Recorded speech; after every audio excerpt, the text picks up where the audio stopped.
Bom dia, boa tarde, boa noite, boa madrugada. Independente da hora que você está assistindo, seja muito bem-vindo. E comenta aí de qual cidade você está vendo essa história, porque hoje eu vou te contar um relato que vai mexer com o seu coração. Roberto Silva, caminhoneiro viúvo de 52 anos, carrega o peso da solidão nas estradas brasileiras há 3 anos, desde que perdeu sua esposa Maria em um acidente. Suas rotas entre o interior de Mato Grosso e São Paulo se tornaram uma fuga da dor que o consome. Mas em uma tarde de outubro, na BR-163, próxima a Rondonópolis, um encontro inesperado mudaria sua vida para sempre. Uma cova aberta, uma mulher amarrada prestes a ser enterrada viva e uma decisão que o colocaria no centro de uma rede de corrupção e violência.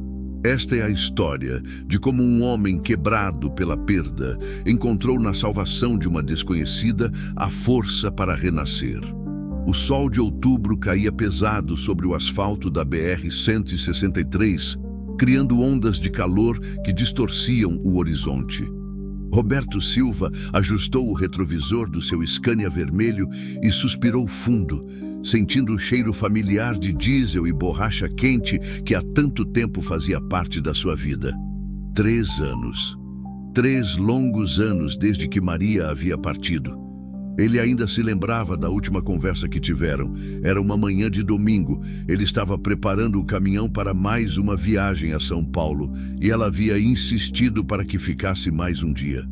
Beto, você anda muito na estrada. Fica aqui comigo hoje, vai.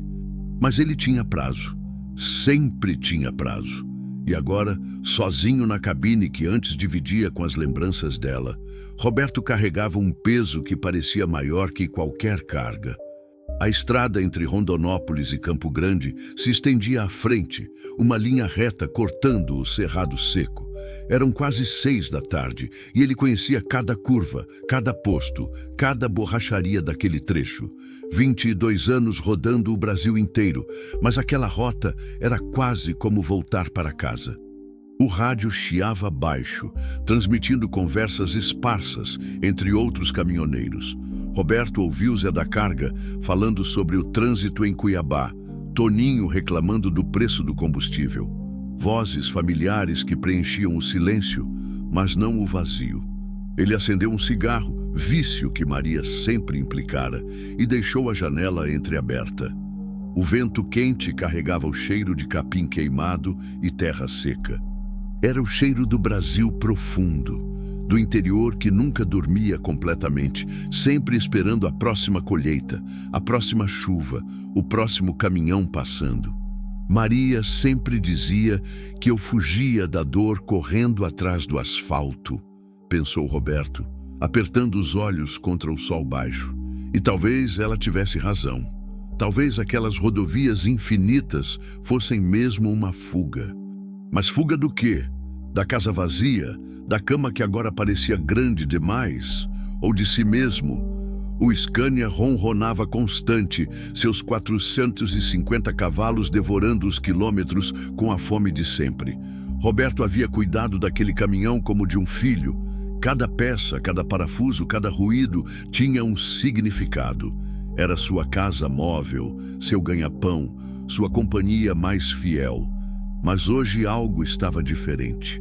Uma inquietação estranha o acompanhava desde que saíra de Rondonópolis. Não era cansaço. Ele conhecia bem essa sensação depois de tantas horas na estrada. Era outra coisa, como se o destino estivesse preparando algo que ele ainda não conseguia enxergar. Roberto olhou o relógio no painel. 17h45. Em 1 hora estaria em Campo Grande, descarregaria no armazém da cooperativa, dormiria no caminhão mesmo e de manhã pegaria a estrada de volta. Rotina. Sempre a mesma rotina que o mantinha longe dos fantasmas de casa. Foi então que viu, à distância, na beira da estrada, uma movimentação estranha. Não era comum ver gente parada naquele trecho meio ermo, especialmente no fim da tarde. Roberto diminuiu a velocidade, a curiosidade despertando um instinto que anos de estrada haviam afiado. Conforme se aproximava, o que via começava a não fazer sentido. Um carro escuro parado no acostamento. Homens em volta de algo no chão. E então, quando chegou mais perto, Roberto sentiu o sangue gelar nas veias. Uma cova. Uma cova aberta na terra vermelha do cerrado. E dentro dela, Roberto pisou no freio tão forte que os pneus gritaram contra o asfalto. O coração disparou no peito, a respiração ficou curta. Por um momento, pensou que estava vendo coisas, que o cansaço e a solidão finalmente estavam pregando peças na sua mente. Mas não estava.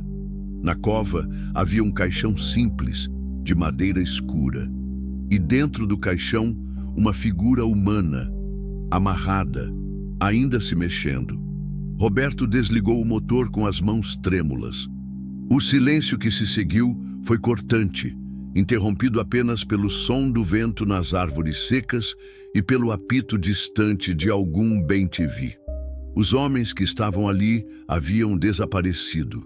O carro escuro não estava mais no acostamento, como se tivessem se evaporado no ar quente da tarde, mas a cova continuava ali e a pessoa dentro dela ainda se mexia.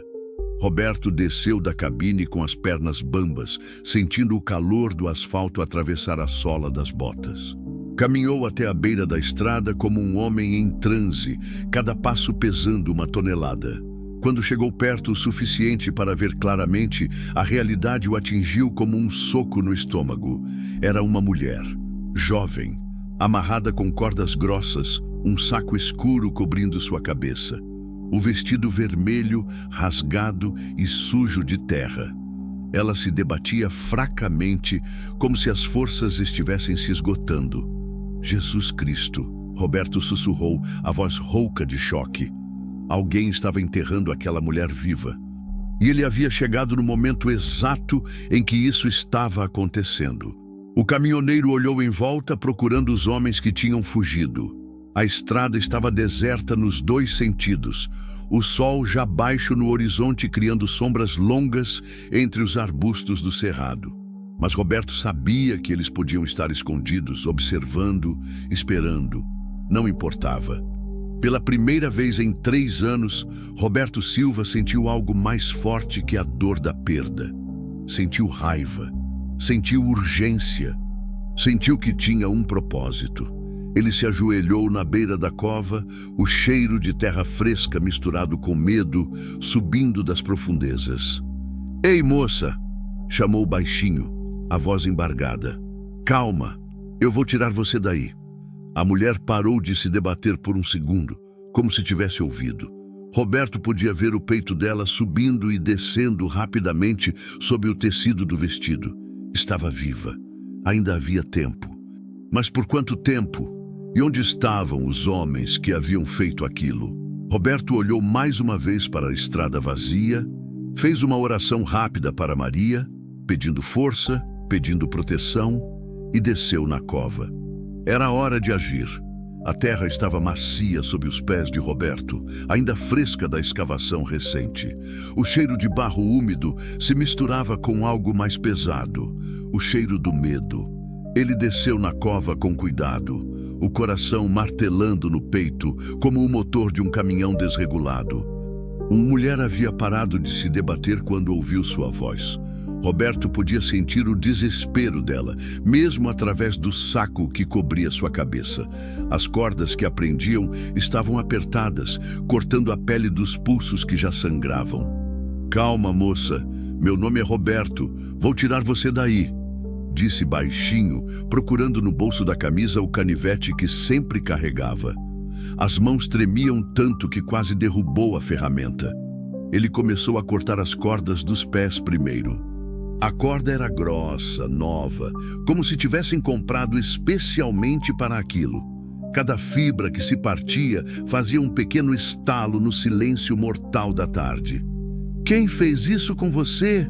perguntou enquanto trabalhava, mais para acalmá-la do que esperando resposta. A mulher tentou falar, mas só saiu um gemido abafado pelo saco. Roberto subiu um pouco, apoiando um joelho na borda de madeira do caixão, e começou a cortar as cordas dos braços. Era então que ouviu o ronco de um motor ao longe. Parou tudo. Ergueu a cabeça como um animal farejando perigo. O som vinha da direção de Rondonópolis, ainda distante, mas se aproximando. Roberto conhecia motores como um mecânico conhece ferramentas, e aquele não era o ronco pesado de caminhão ou o zumbido agudo de carro de passeio. Era um motor potente, rápido, vindo na direção deles. "Merda!", murmurou, voltando a cortar as cordas com mais urgência. A lâmina do canivete estava cega e as fibras resistiam. O suor escorria pela testa, misturando-se com a poeira que grudava na pele. A última corda se partiu quando o ronco do motor ficou mais alto. Roberto puxou a mulher pelos braços, ajudando-a a sair do caixão. Ela estava fraca, as pernas mal a sustentavam, mas ainda conseguia se mover. "Vamos, vamos!", sussurrou urgente, subindo da cova e puxando-a junto. Só então removeu o saco da cabeça dela. O rosto que viu o chocou. Era uma mulher jovem, talvez uns 30 anos, com cabelos castanhos grudados de suor e terra. Mas não era a juventude que impressionava. Eram os hematomas. Roxos e amarelados cobriam a testa e a bochecha esquerda. O lábio inferior estava cortado, inchado. Os olhos, mesmo cheios de medo, brilhavam com uma inteligência ferida, mas não quebrada. Eles voltaram. Ela conseguiu sussurrar, a voz rouca. "Eles vão me matar." "Não hoje." Roberto respondeu com uma firmeza que o surpreendeu. "Como você se chama?" "Marina", ela disse, apoiando-se nele. "Marina Santos." O ronco do motor estava mais perto agora. Roberto olhou para a estrada e viu uma nuvem de poeira se aproximando. Um carro escuro, o mesmo que havia desaparecido minutos antes, vinha em alta velocidade. "Consegue correr?", perguntou a Marina, que balançou a cabeça negativamente. As pernas dela tremiam como folhas no vento. Roberto tomou a decisão em uma fração de segundo. Pegou Marina no colo. Ela era leve, magra demais, como se não comesse direito há dias, e correu para o Scania. O caminhão estava a uns 50 metros da cova, mas pareciam 5 quilômetros. A cada passo, ouvia o ronco ficando mais alto. Chegou no caminhão ofegante, abriu a porta do passageiro e colocou Marina no banco. Ela se encolheu no canto, abraçando os joelhos, os olhos fixos no retrovisor. Roberto deu a volta correndo, subiu na cabine e girou a chave. O motor do Scania rugiu para a vida, com aquele som característico que sempre o tranquilizava. Mas hoje não havia tranquilidade, só urgência. Engatou a primeira e pisou fundo. Foi quando ouviu o primeiro tiro. O vidro traseiro da cabine explodiu em 1000 pedaços, cacos voando para todos os lados. Marina gritou, se jogando no chão da cabine. Roberto abaixou a cabeça instintivamente, mas manteve o pé no acelerador. No retrovisor lateral, viu o carro escuro, um Corolla preto com vidros fumê colado na traseira do caminhão. 2 homens estavam com metade do corpo para fora das janelas, apontando armas na direção deles. Mais tiros. O retrovisor do lado direito desapareceu. Um dos pneus traseiros foi atingido, mas era pneu duplo. O caminhão continuava correndo. "Eles querem me matar", Marina gritou do chão da cabine. Eu sei de coisas que não podia saber." Roberto não respondeu. Estava concentrado na estrada, nas marchas, na velocidade. O Scania estava carregado com soja, o que o tornava mais lento na aceleração, mas também mais estável. E Roberto conhecia aquela estrada como a palma da mão. 2 quilômetros à frente havia uma entrada para uma estrada vicinal, de terra batida, cheia de buracos, que cortava uma fazenda abandonada. Carro baixo como aquele, Corolla nunca conseguiria acompanhar um caminhão numa estrada daquelas. Mais tiros. Desta vez, atingiram a lateral da carroceria, fazendo um barulho metálico que ecoou por toda a cabine. "Se segura!" Roberto gritou para Marina, que estava agarrada no banco com força. "Vamos sair dessa estrada!" Ele viu a placa indicativa da vicinal. Diminuiu um pouco a velocidade, só o suficiente para fazer a curva sem tombar, e virou bruscamente para a direita. O caminhão balançou perigosamente, as 18 rodas patinando na terra solta da entrada. Por um momento, Roberto pensou que fosse capotar, mas o Scania se endireitou, levantando uma nuvem de poeira vermelha que cobriu tudo como uma cortina. Através do retrovisor que restava, viu o Corolla tentar seguir a mesma rota. Mas na primeira lombada da estrada de terra, a frente baixa do carro bateu no chão. Faíscas voaram, o motor fez um ruído estranho e o carro parou. Roberto não diminuiu a velocidade. Continuou pela estrada vicinal, o caminhão balançando violentamente nos buracos, até que a poeira e a distância fizeram o Corolla desaparecer completamente.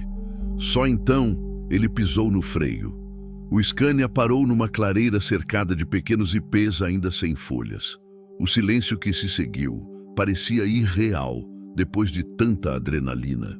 Roberto podia ouvir apenas sua própria respiração pesada e o som suave do vento nas árvores secas. Marina se levantou devagar do chão da cabine, vidros pequenos caindo do seu cabelo e do vestido rasgado. Ela olhou para Roberto com uma expressão que misturava gratidão e medo.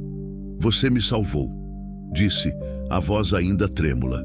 Roberto encostou a cabeça no volante, sentindo todo o peso do que havia acontecido.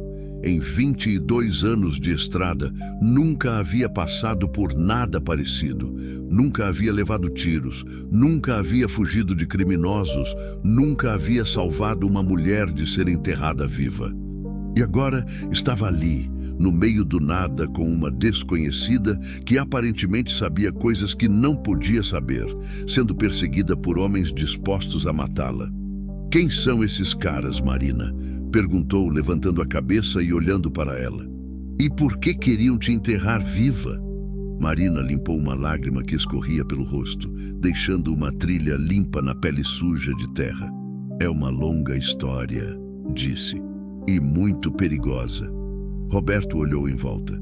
Eles estavam seguros por enquanto, escondidos no meio da fazenda abandonada, mas sabia que aqueles homens não desistiriam facilmente. "Então é melhor você começar a contar", disse, "porque agora eu tô metido nessa junto com você." Marina respirou fundo, como se estivesse se preparando para abrir uma ferida muito profunda. "Meu marido foi assassinado há 3 meses", começou, "e eu descobri quem mandou matar ele." O silêncio da fazenda abandonada era quebrado apenas pelo estalido ocasional do motor do Scania, esfriando, e pelo canto distante de algum bem-te-vi. Roberto tirou um lenço do bolso e ofereceu a Marina, que limpou o sangue seco do lábio cortado. "Paulo era contador", ela começou, a voz ainda rouca, mas mais firme agora. "Trabalhava numa empresa de transportes em Campo Grande, a Logística Santos em Filhos." Roberto franziu a testa. Conhecia a empresa de nome. Era uma das maiores do estado, com contratos gordos de frete para o agronegócio. Ele chegava em casa cada vez mais preocupado. Marina continuou, olhando pela janela quebrada, como se esperasse ver os perseguidores surgindo entre as árvores. Dizia que tinha achado irregularidades nos livros. Notas fiscais falsas, cargas fantasmas, dinheiro saindo e entrando sem explicação. Roberto se lembrou de conversas no rádio sobre empresas que ofereciam fretes por preços impossíveis, quebradoras que apareciam do nada com uma frota nova e desapareciam em 2 anos.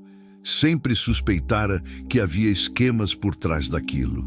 Paulo começou a anotar tudo num caderno, Marina disse, tirando do bolso do vestido rasgado um pequeno caderno preto, amarrotado, mas ainda legível. Datas, valores, nomes, ele descobriu que a empresa era uma lavanderia. Lavanderia de dinheiro. Dinheiro sujo vindo de tudo quanto é lugar. Drogas, corrupção, sonegação, tudo passava pelos caminhões da Santos em Filhos. Cargas que não existiam, rotas que nunca foram feitas, motoristas fantasmas. Roberto sentiu um frio na barriga. Conhecia motoristas que haviam trabalhado para a Santos em Filhos, gente boa, trabalhadora. Será que sabiam do esquema? E seu marido foi ameaçado? Marina balançou a cabeça, os olhos se enchendo de lágrimas. Pior, ele foi até a polícia. Entregou cópias de tudo para o delegado Carvalho, em Campo Grande. 2 semanas depois, a voz dela falhou. Roberto esperou, sentindo que aquela era a parte mais difícil da história. Paulo teve um acidente voltando do trabalho. O carro capotou numa curva que ele fazia todo dia há 5 anos. Disseram que ele estava bêbado, que perdeu o controle. Marina limpou os olhos com o dorso da mão. Paulo não bebia, Roberto. Nem cerveja ele tomava. Roberto engoliu seco. Conhecia bem aquele tipo de acidente. Estrada brasileira estava cheia de histórias de gente que sabia demais e acabava morrendo de forma conveniente. Mas você ficou com as provas, ele observou, olhando o caderno nas mãos dela. Paulo era esperto. Deixou cópias escondidas em 3 lugares diferentes. Uma na nossa casa, uma no banco e uma com a irmã dele em 3 Lagoas. Marina abriu o caderno em uma página cheia de números e nomes. Depois do enterro, quando fui arrumar as coisas dele, achei uma carta. Ele sabia que ia morrer, Roberto. Sabia e me deixou instruções do que fazer. Roberto olhou os nomes na página. Alguns conhecia de vista. Políticos locais, empresários famosos do agronegócio. Outros eram apenas iniciais, mas os valores ao lado eram assustadores. Milhões e milhões de reais. Jesus Cristo, murmurou. Isso aqui é uma bomba. Por isso eles queriam me enterrar viva, Marina disse, fechando o caderno. Não bastava me matar. Queriam que eu desaparecesse sem deixar rastro. Se achassem meu corpo, alguém poderia investigar. Assim, seria só mais uma mulher que sumiu na estrada. Roberto se lembrou da cova, do caixão pronto, da organização toda daquele plano macabro. Não era coisa de amador, era trabalho profissional. E o delegado? O Carvalho que seu marido procurou? Marina deu uma risada amarga. Morreu de infarto 3 dias depois do Paulo, 52 anos, saudável como um touro. Deixou família, filhos pequenos. Ela olhou para Roberto com uma expressão dura. Você ainda acha que são coincidências? Roberto não achava. Estava começando a entender o tamanho da encrenca em que havia se metido. Aquela não era uma história de marido ciumento ou dívida de jogo. Era uma rede organizada, com gente poderosa por trás, capaz de eliminar qualquer um que representasse ameaça. E você? Como eles te acharam? Eu fui burra, Marina admitiu. Pensei que podia fazer justiça sozinha. Procurei um jornalista em Campo Grande, o Rodrigo Mendes, do Correio do Estado. Mostrei as provas para ele. Roberto conhecia o jornal. Era sério, respeitado. Rodrigo ficou interessado. Disse que ia publicar uma série de reportagens que ia acabar com essa máfia toda. Marina pausou, mordendo o lábio machucado. 3 dias depois, a casa dele pegou fogo. Vazamento de gás, disseram. Ele estava dormindo. Não teve chance. Porra, Roberto murmurou. Começou a entender por que Marina estava apavorada. Quem quer que estivesse por trás daquilo não hesitava em matar para manter os segredos.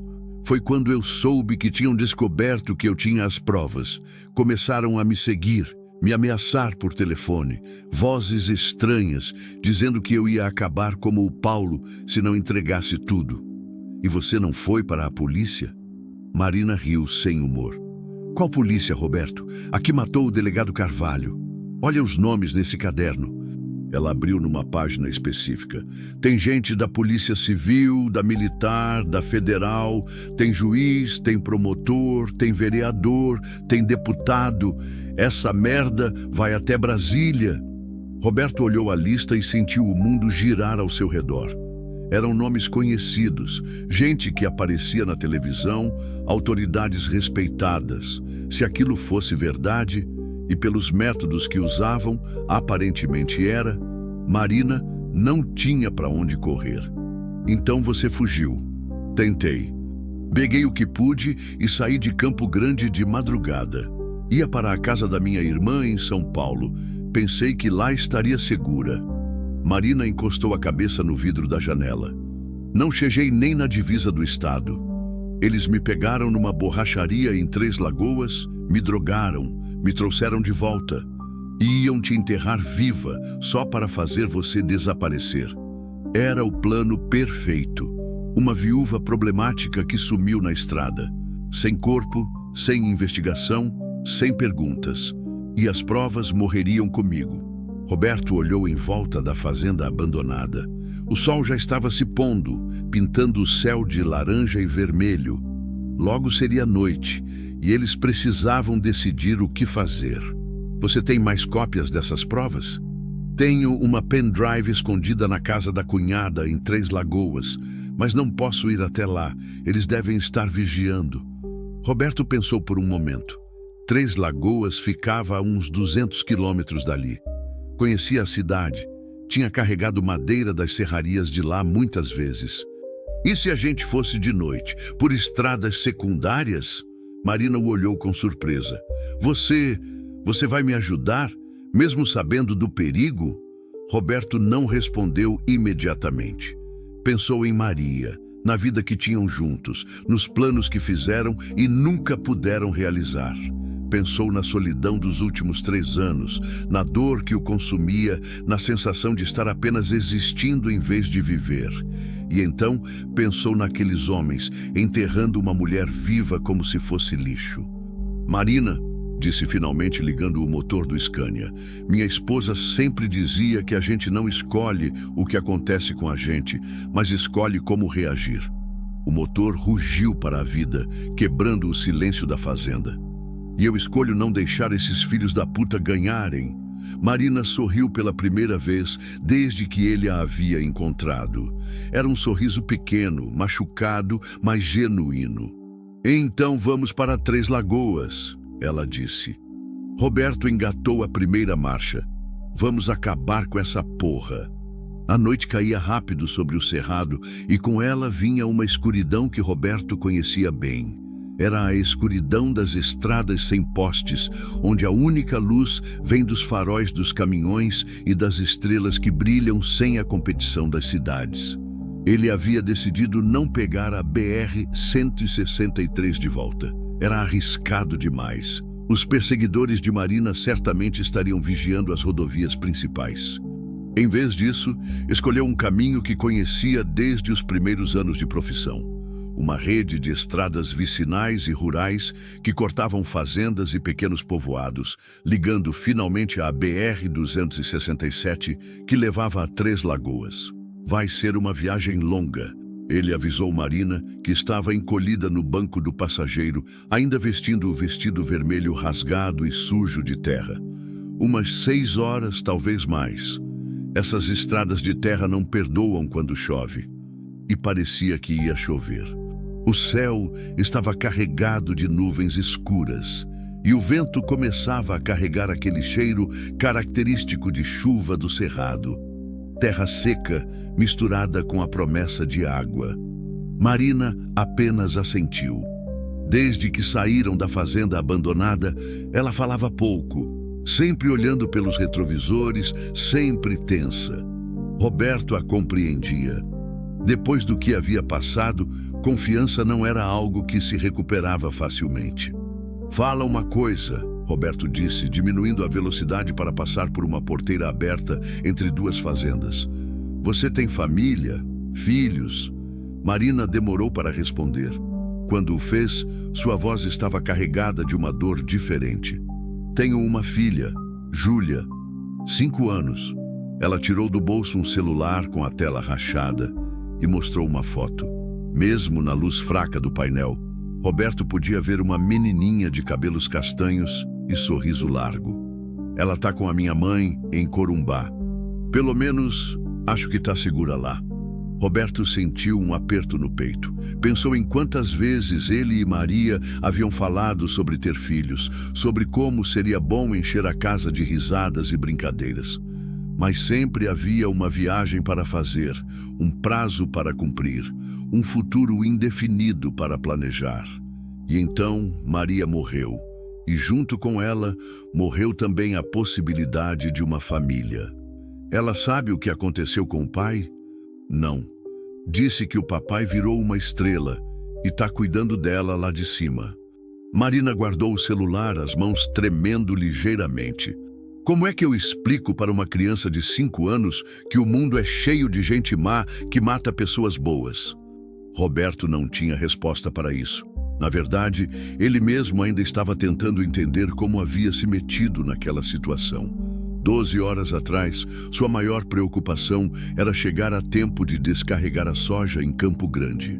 Agora estava fugindo de assassinos profissionais com uma mulher que carregava provas capazes de derrubar metade do governo estadual. A primeira gota de chuva bateu no para-brisa quando passavam por um pequeno povoado chamado Bela Vista do Norte.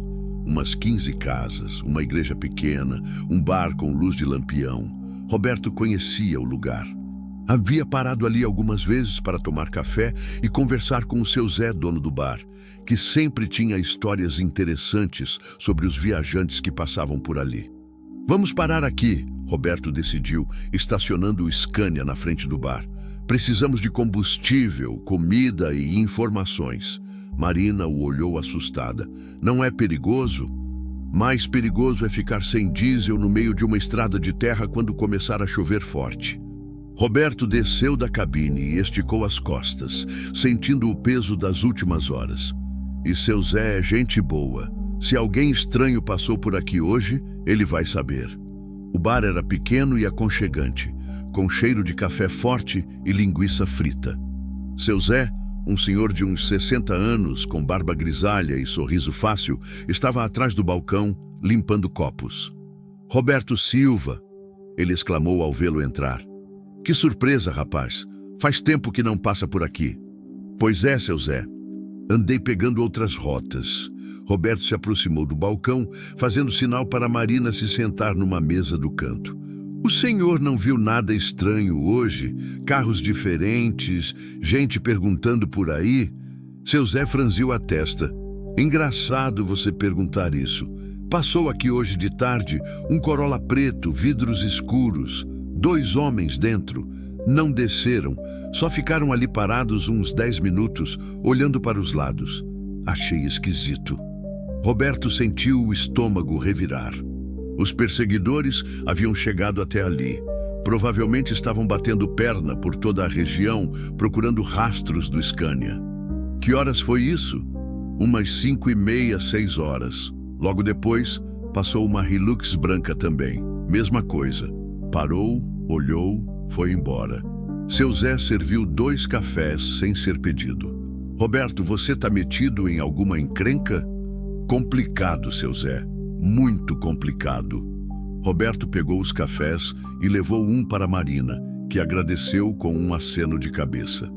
A gente pode abastecer aqui. Posso arranjar uns 50 litros do meu gerador.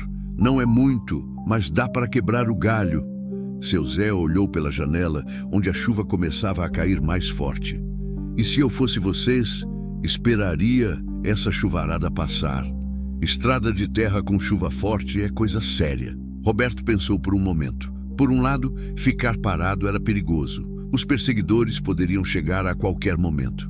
Por outro, tentar rodar com chuva forte numa estrada de terra podia significar atolar o caminhão no meio do nada, virando presa fácil. Tem algum lugar onde a gente possa esconder o caminhão? Tem um galpão atrás da igreja. O padre não se importa, desde que seja coisa honesta. Seu Zé baixou a voz. E pela cara de vocês, imagino que seja. Enquanto seu Zé abastecia o Scania, Roberto e Marina se esconderam no galpão atrás da igrejinha. Era um espaço pequeno, usado para guardar materiais de construção e decorações de festa junina, mas escondia completamente o caminhão da vista da estrada. A chuva agora caía torrencial, transformando a terra em lama e enchendo o ar com o cheiro característico de chuva no cerrado. Roberto ligou o rádio baixinho e sintonizou na frequência dos caminhoneiros. Cuidado na BR-163, pessoal. Tem uma operação policial grande acontecendo entre Rondonópolis e Campo Grande. Estão parando todos os caminhões. Roberto e Marina trocaram olhares preocupados. Disseram que é operação contra o tráfico, mas estão muito interessados em caminhões Scania vermelhos. Roberto desligou o rádio. Não precisava ouvir mais. Os perseguidores tinham contatos na polícia. Isso já estava claro pelo caderno de Marina. E estavam usando a máquina oficial para procurá-los. Eles têm a descrição do seu caminhão, Marina sussurrou. E provavelmente a placa também. Roberto passou a mão pelo cabelo, pensando rapidamente. Mas isso não muda nada. A gente continua para Três Lagoas, só que por um caminho ainda mais alternativo. Marina o olhou com uma mistura de admiração e preocupação. Roberto, você não precisa fazer isso. Pode me deixar aqui, seguir sua vida. Eu não quero que você se machuque por causa dos meus problemas. Roberto se lembrou de Maria, da última conversa que tiveram, de como havia escolhido a estrada em vez de ficar mais um dia com ela. Lembrou-se dos 3 anos de solidão, da sensação de estar apenas existindo em vez de viver. Marina, ele disse, olhando diretamente nos olhos dela. Há 3 anos eu parei de viver de verdade. Só rodava, só fugia, só carregava a dor de um lado para outro. A chuva tamborilava no telhado do galpão, criando um ritmo hipnótico. Hoje, pela primeira vez desde que minha esposa morreu, eu sinto que tenho um propósito. Marina baixou os olhos emocionada. Não é só sobre você, Roberto continuou. É sobre Paulo, sobre o delegado Carvalho, sobre o jornalista. É sobre quantas pessoas mais vão morrer se essa corja continuar solta. Ele olhou pela pequena janela do galpão, vendo a chuva transformar a terra em lama. E é sobre sua filha, sobre que mundo a gente vai deixar para ela. Eles ficaram em silêncio por um momento, ouvindo o som da chuva e os raros carros que passavam pela estrada principal. Então Marina fez uma pergunta que pegou Roberto de surpresa. Como era ela? Sua esposa? Roberto sorriu pela primeira vez em muito tempo. Maria era luz, sabe? Dessas pessoas que entram num lugar e todo mundo fica mais feliz. Ele tirou a carteira do bolso e mostrou uma foto desbotada. Sempre dizia que eu pensava demais, que complicava as coisas simples. Quando eu ficava preocupado com frete, com prazo, com dinheiro, ela dizia: Beto, a vida não é só trabalhar, é viver também. Marina olhou a foto e sorriu. Ela era bonita. Era e esperta. E teimosa. Roberto guardou a carteira. Sempre falava que eu devia parar de fugir das coisas importantes. Você acha que ela aprovaria o que você está fazendo agora? Roberto pensou por um momento, ouvindo a chuva diminuir lá fora. Acho que sim. Maria sempre defendeu os mais fracos. Sempre ficou do lado certo. Ele olhou para Marina. E acho que ela ia gostar de você. A chuva parou completamente por volta das 11 da noite.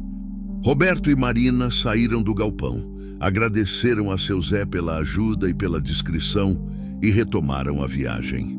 As estradas de terra estavam em péssimo estado, cheias de lama e poças, mas o Scania enfrentava tudo com a determinação de um animal forte.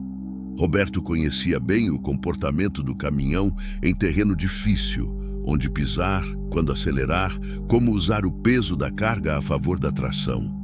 Eram quase 3 da manhã, quando finalmente chegaram às proximidades de Três Lagoas. A cidade dormia, apenas algumas luzes de postos de gasolina e lanchonetes de estrada quebrando a escuridão. A casa da sua cunhada fica onde? Roberto perguntou, mantendo o caminhão numa velocidade baixa pelas ruas vazias. No Jardim Alvorada. É um bairro simples, classe média baixa. Marina estava tensa novamente, olhando para todos os lados.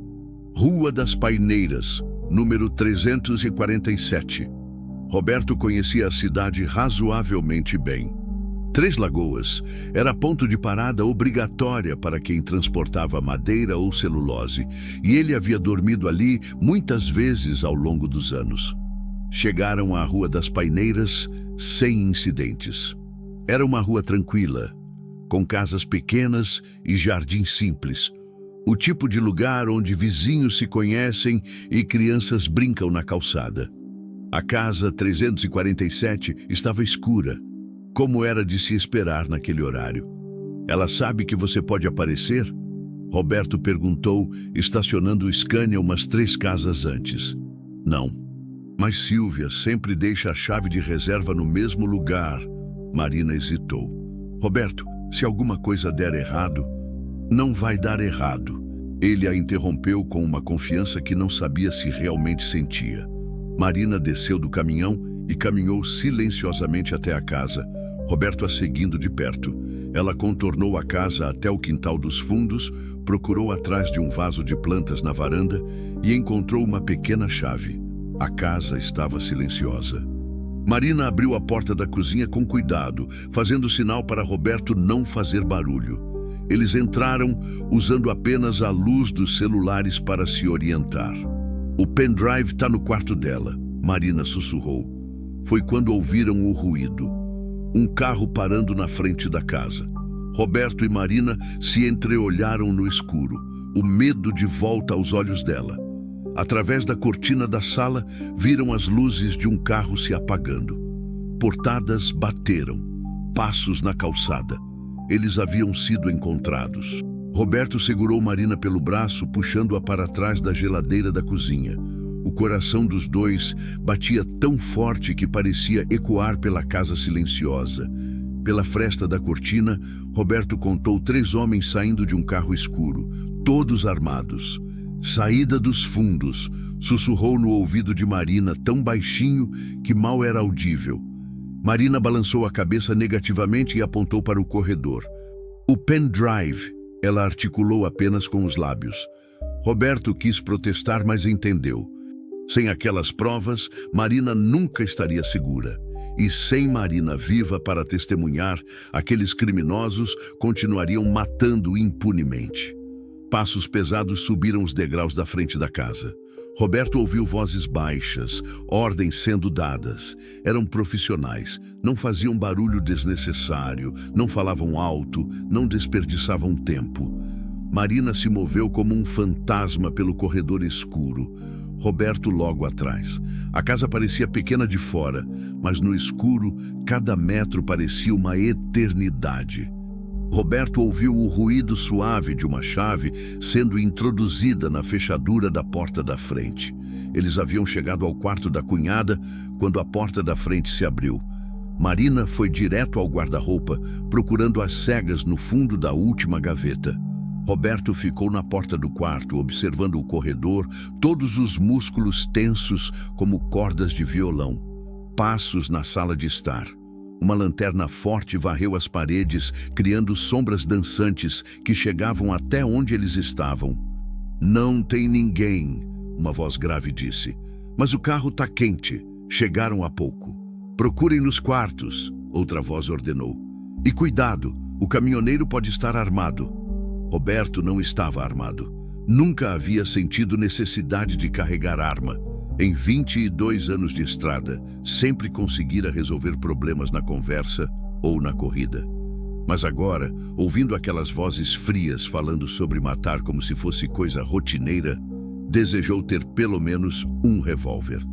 Marina encontrou o pendrive, um pequeno dispositivo preto escondido dentro de uma meia velha.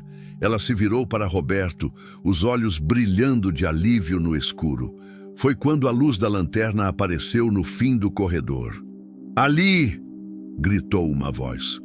Roberto empurrou Marina para o chão no mesmo instante em que o primeiro tiro ecoou pela casa. A bala acertou o batente da porta, arrancando lascas de madeira que voaram por todo lado. "Janela!" Roberto gritou, arrastando Marina pelo chão. O quarto tinha uma janela que dava para o quintal dos fundos. Roberto a abriu com força, quebrando o trinco velho e ajudou Marina a passar. Mais tiros ecoaram a M pela casa, atingindo o guarda-roupa e o espelho. Roberto passou pela janela logo atrás de Marina, caindo pesadamente no pequeno jardim. Poderia ter machucado o joelho na queda, mas a adrenalina mascarava qualquer dor. "O caminhão!" Marina gritou, correndo em direção à Rua das Paineiras. Mas Roberto viu que não iam conseguir.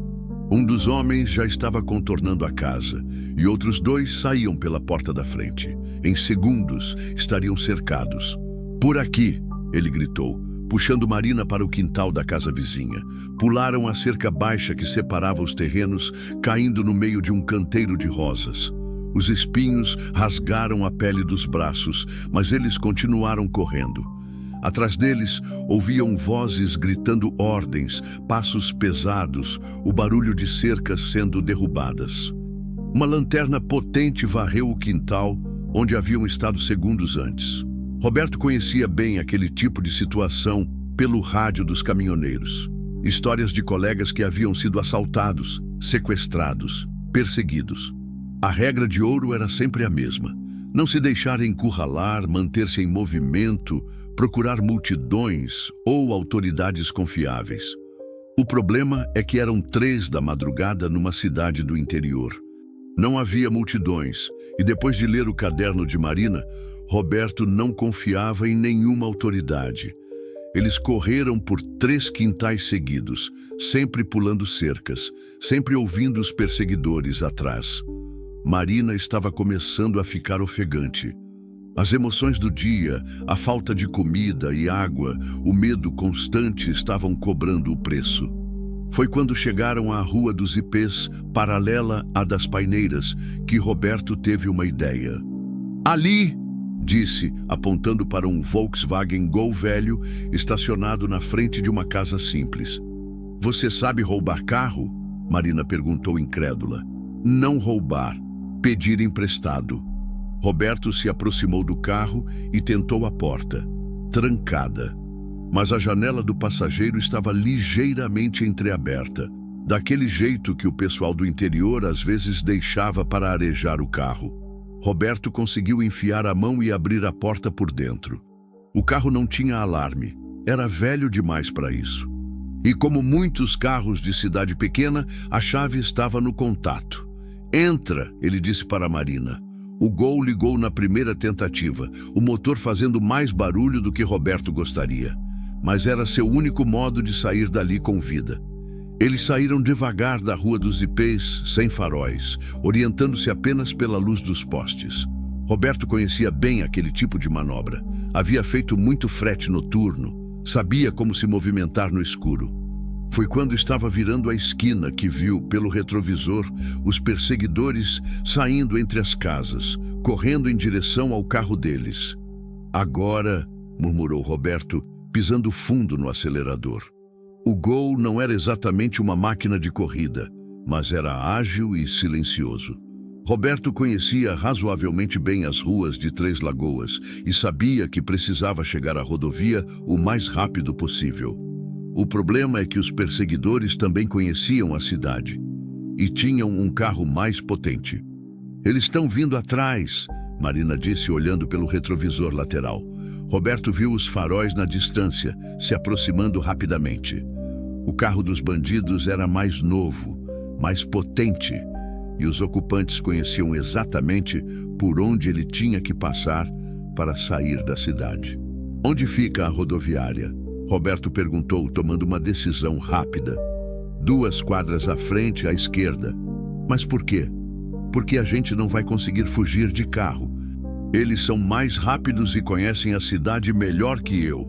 Roberto virou bruscamente à esquerda, os pneus cantando no asfalto. "Mas conhecem tanto quanto eu sobre caminhão?" A rodoviária de Três Lagoas era pequena, mas movimentada mesmo de madrugada. Havia alguns ônibus estacionados, um posto de combustível 24 horas e, mais importante, 3 caminhões estacionados na área de carga. Roberto parou o Gol atrás de um dos ônibus e correu com Marina em direção aos caminhões. Ele reconheceu a placa de um deles. Era do Paraná, provavelmente carregando madeira ou papel. Roberto Silva! Uma voz conhecida gritou quando eles se aproximaram. Que diabos você está fazendo aqui a essa hora? Era Toninho Madeira, caminhoneiro veterano que Roberto conhecia das estradas há mais de 10 anos. Estava tomando café numa mesa improvisada entre os caminhões, aproveitando a parada obrigatória para descansar. Toninho, graças a Deus! Roberto disse ofegante. Cara, eu preciso de uma ajuda grande. Toninho olhou para Marina, para o estado dos dois. Roupas rasgadas, sujos de terra, claramente fugindo de algo, e não fez perguntas. Na estrada, caminhoneiro ajuda caminhoneiro. Sempre foi assim. Que tipo de ajuda? A gente precisa sair da cidade, agora. Tem gente atrás da gente que não tá brincando. Toninho terminou o café de um gole só. Minha carroceria tá vazia, voltando de uma entrega em Campo Grande. Tem espaço para vocês se esconderem aí atrás. Roberto ouviu o ronco de um motor potente se aproximando. Os perseguidores haviam chegado à rodoviária. Não vai dar tempo, disse Marina, vendo as luzes do carro entrando no pátio. Roberto olhou em volta, desesperado. Foi quando viu a solução. Toninho, você pode fazer uma coisa por mim? Pega a sua carreta e sai daqui. Faz bastante barulho, acende todos os faróis. Vai pela saída principal, bem devagar. E vocês? A gente vai pelo outro lado. Toninho não entendeu o plano, mas confiou no colega. Subiu na cabine do seu Scania e ligou o motor. O ronco poderoso ecoou por toda a rodoviária, acordando meio mundo. Os perseguidores que estavam saindo do carro correram na direção do barulho. Era o que Roberto esperava. Qualquer movimento suspeito chamaria a atenção deles.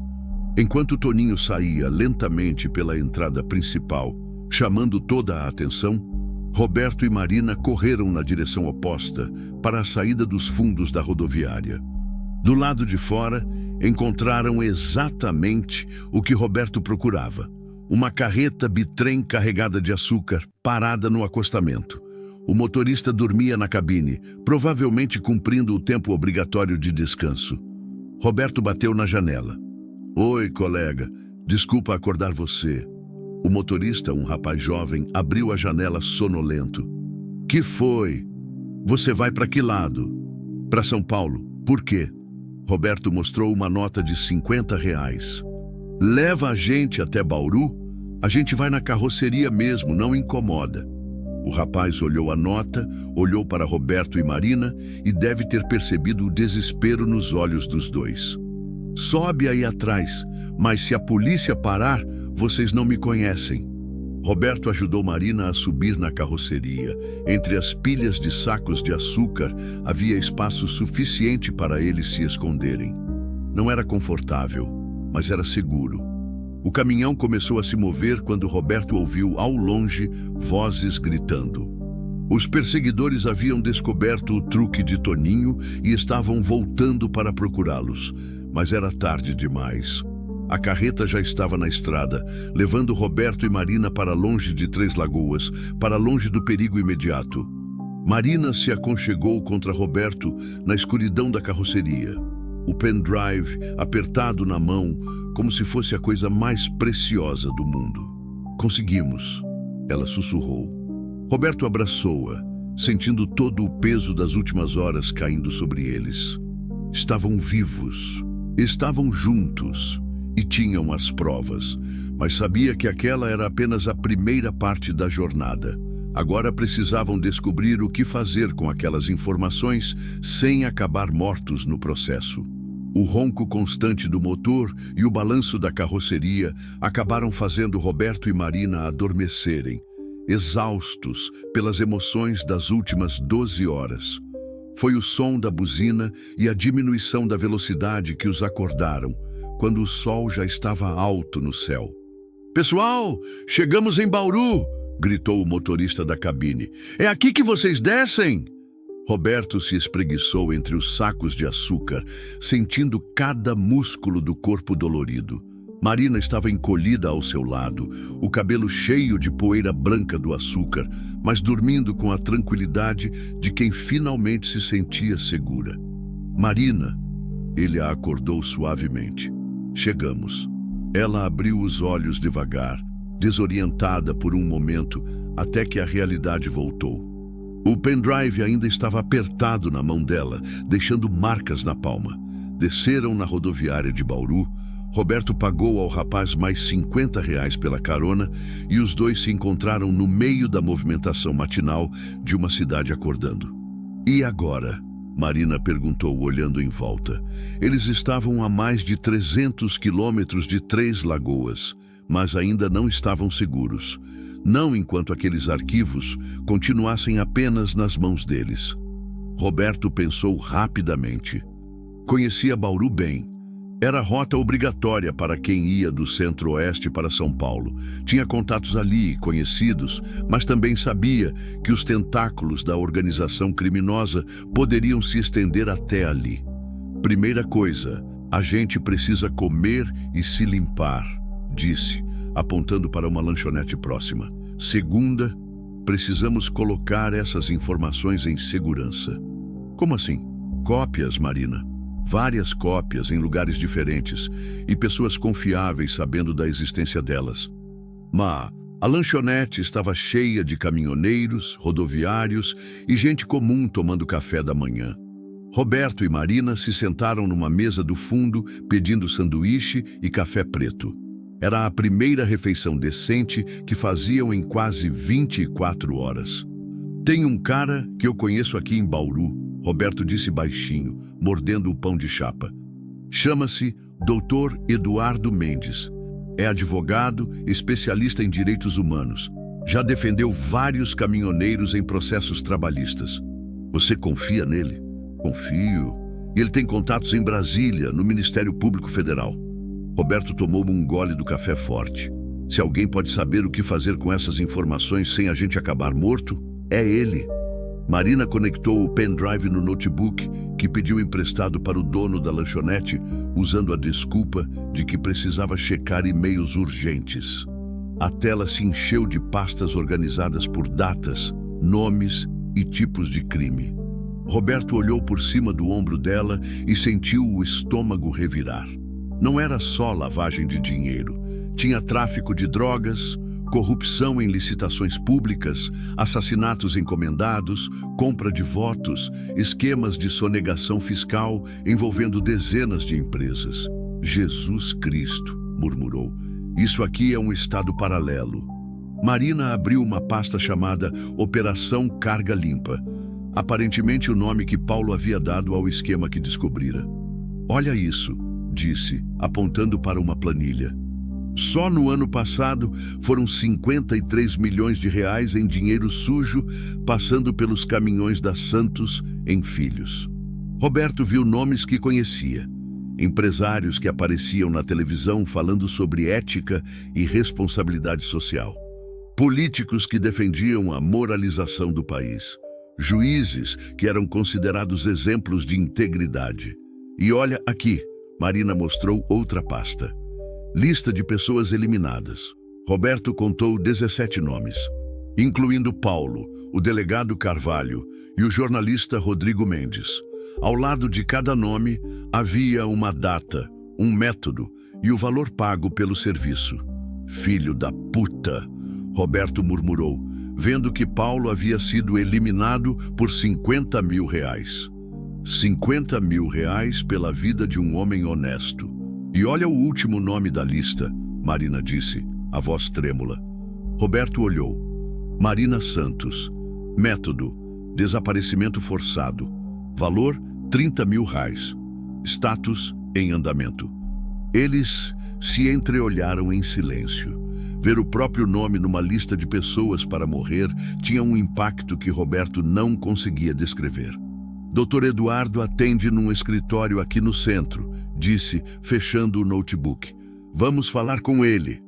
O escritório do Dr. Eduardo Mendes ficava num prédio antigo, mas bem conservado na Rua Batista de Carvalho. Roberto havia conhecido o advogado há 2 anos, quando ajudou um colega caminhoneiro que estava sendo processado injustamente por uma transportadora. A secretária os recebeu com um olhar desconfiado. Eles ainda estavam com a aparência de quem havia dormido numa carroceria. Mas quando Roberto mencionou seu nome, Dr. Eduardo os recebeu imediatamente. Roberto, que surpresa! Dr. Eduardo era um homem de uns 50 anos, cabelos grisalhos, óculos de leitura sempre pendurados no pescoço. Mas que cara é essa? Aconteceu alguma coisa? Roberto olhou para Marina, que assentiu. Doutor, o que eu vou contar para o senhor vai parecer filme de ação, mas é tudo verdade. Roberto respirou fundo. E a gente precisa muito da sua ajuda. Durante a próxima hora, Roberto contou toda a história. Desde o momento em que encontrou Marina sendo enterrada viva até a fuga de Três Lagoas na madrugada. Dr. Eduardo ouvia em silêncio, fazendo anotações ocasionais, a expressão ficando cada vez mais grave. Quando Roberto terminou, Dr. Eduardo ficou quieto por um longo momento. Vocês têm essas provas aqui? Marina mostrou o pendrive.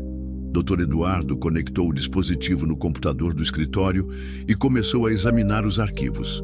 A cada pasta que abria, seu rosto ficava mais pálido.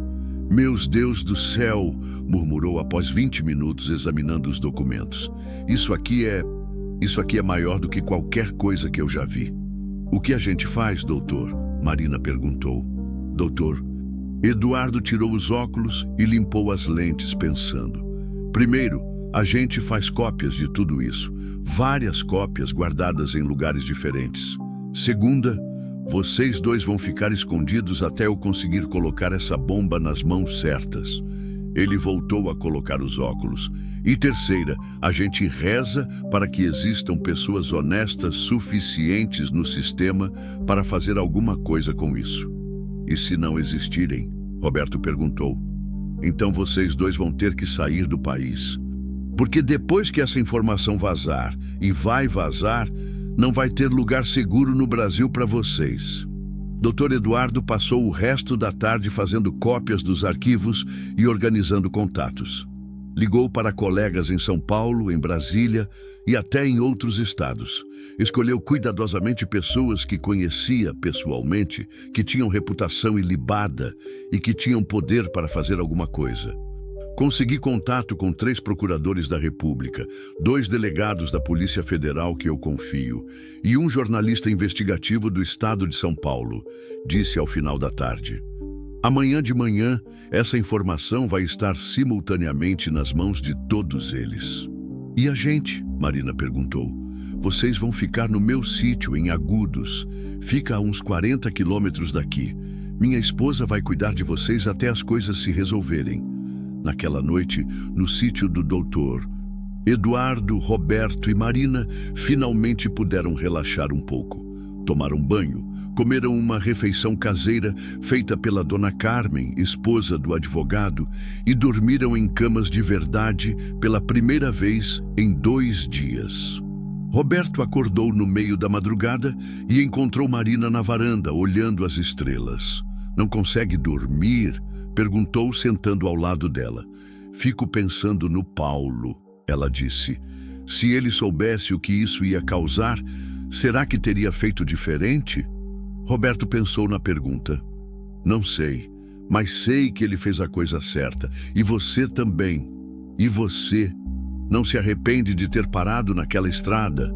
Roberto olhou para o céu estrelado, lembrando de Maria, lembrando de como se sentia perdido e sem propósito há apenas 2 dias.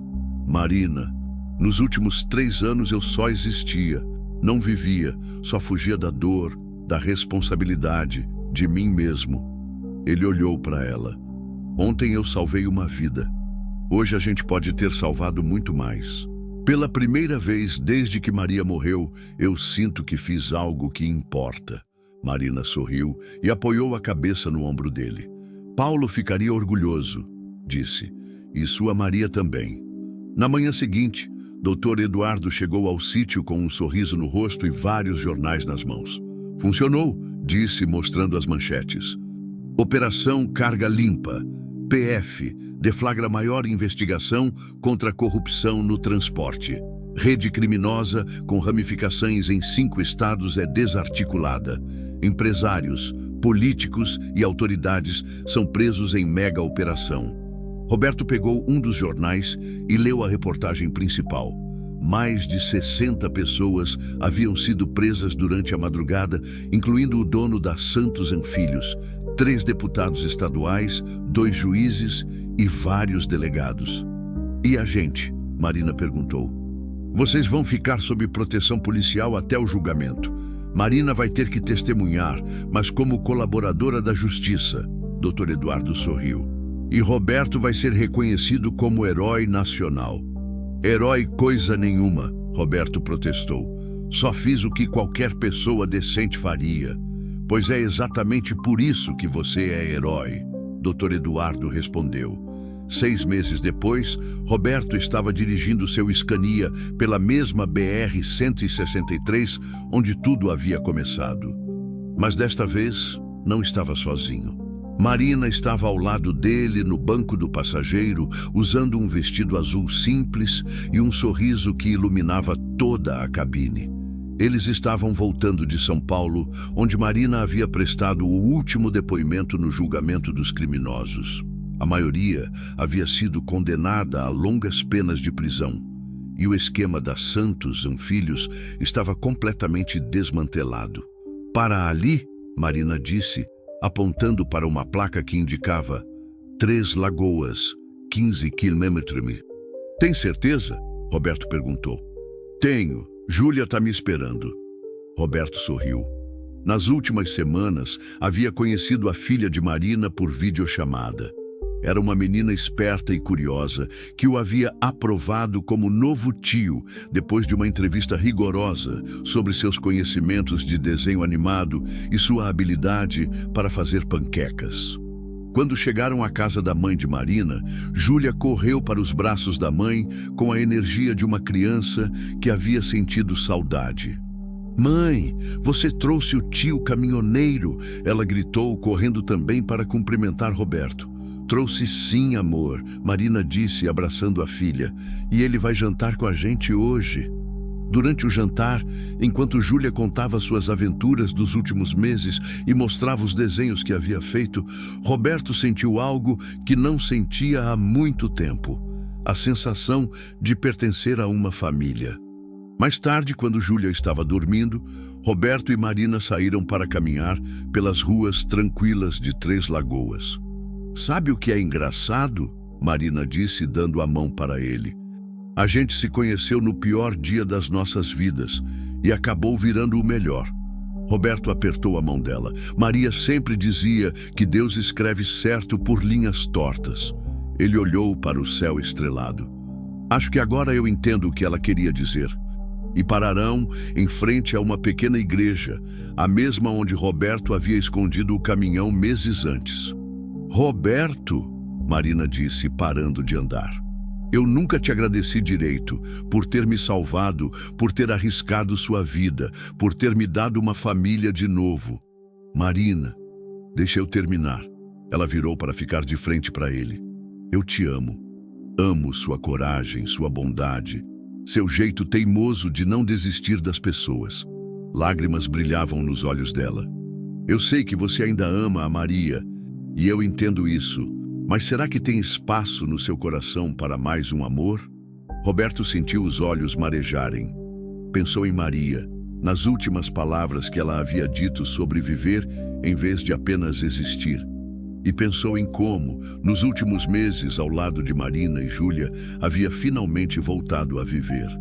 Marina, disse, segurando o rosto dela entre as mãos. Maria me ensinou a amar. Você me ensinou a amar de novo. Eles se beijaram ali mesmo, na frente da pequena igreja, sob as estrelas do interior de Mato Grosso do Sul. 2 anos depois, Roberto Silva, agora Roberto Santos Silva, estava ensinando Júlia a dirigir o Scania no pátio de casa. Marina, grávida de 6 meses do primeiro filho do casal, ria na varanda, vendo a menina de 7 anos tentar alcançar os pedais do caminhão. A Santos Filhos havia falido completamente após o escândalo, mas outras empresas de transporte honestas surgiram para preencher o vazio. Roberto tinha agora sua própria empresa, pequena, familiar, baseada na confiança e no trabalho honesto. Na parede da sala havia uma foto da família toda ao lado do Scania e outra foto, mais antiga, desbotada, de Roberto e Maria no dia do casamento. Não eram lembranças que competiam entre si. Eram capítulos diferentes da mesma história de amor, perdão e recomeço. Às vezes, tarde da noite, Roberto ainda rodava sozinho nas estradas. Mas agora não era fuga, era gratidão. Gratidão por ter parado naquela estrada numa tarde de outubro. Gratidão por ter escolhido agir em vez de passar direto. Gratidão por ter encontrado, no momento em que salvou Marina, a força para salvar a si mesmo. E quando ligava o rádio e ouvia as conversas dos colegas caminhoneiros, sempre terminava com o mesmo recado. Pessoal, se vocês virem alguma coisa estranha na estrada, não passem direto. Parem. Ajudem. Porque às vezes a gente pensa que está salvando alguém, mas na verdade está sendo salvo. A estrada continuava infinita à frente, mas Roberto Silva não estava mais fugindo. Estava indo para casa.